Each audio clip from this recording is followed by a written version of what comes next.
So how's it going? Let's say you need a drill, you don't have one, you want to get one, don't know which one to get. If you go to a store and you see a NiCad drill, one of these guys, these big mama jammas. It's a 24 volt, huge battery. And don't get NiCad. They are obsolete. They don't last that long. This one is already dead. Nothing happens.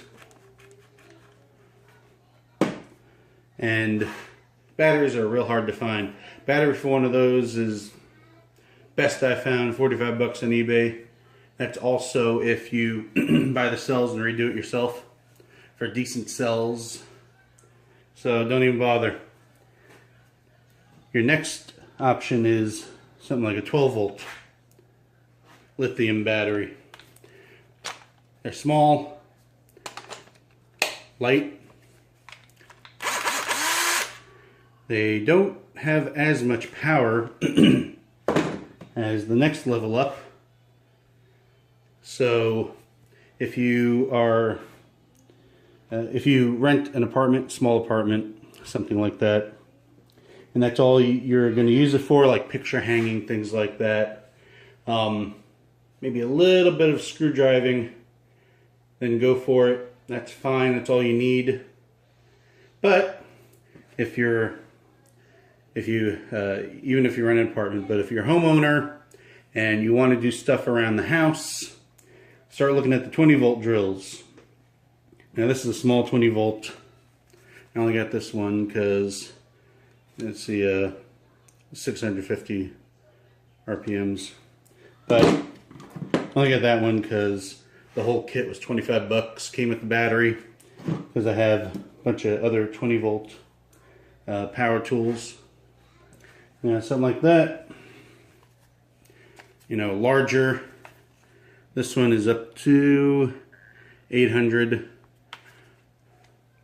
RPMs, which is better than that one right there. Then you got your hammer drill, which if you do, you know, if you're gonna drill into concrete, things like that, masonry, get that.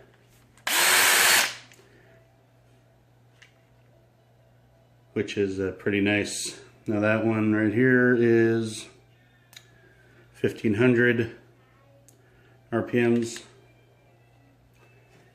which is pretty nice. And with these I also have, let me try to get it,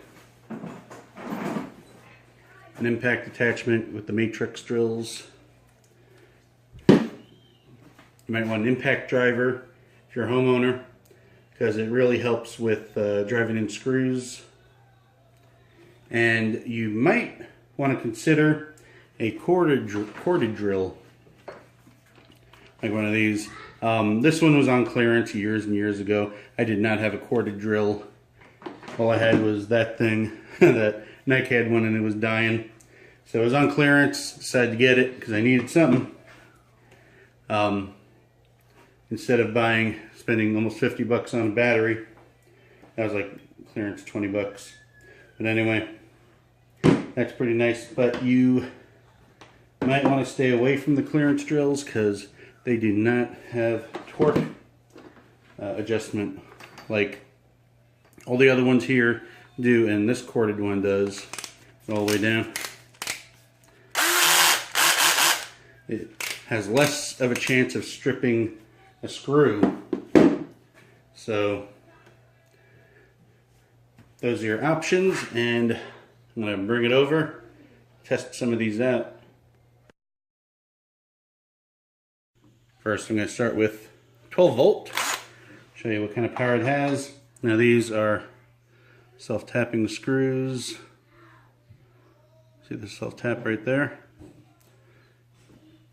Give it a shot, show you the power.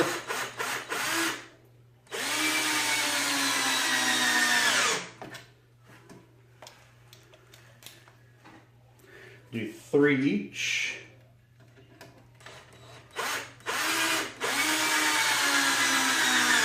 Your 12 volt, 20 volt. And the hammer drill. Hell, I'll even throw in the impact. Is the 20.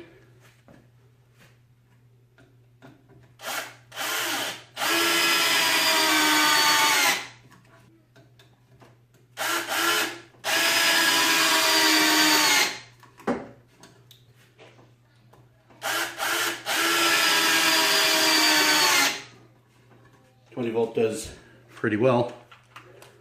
Now, for comparison, I'll do the hammer drill.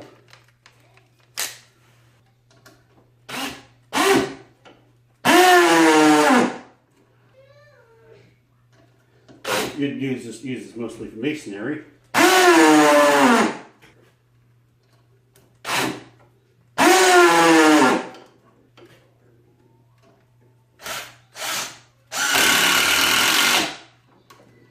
Very similar to the hammer drill.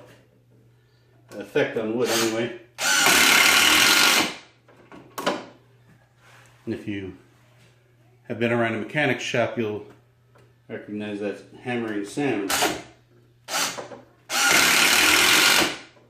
Anyway, that's that. So if you need any kind of drill, you know what to look for.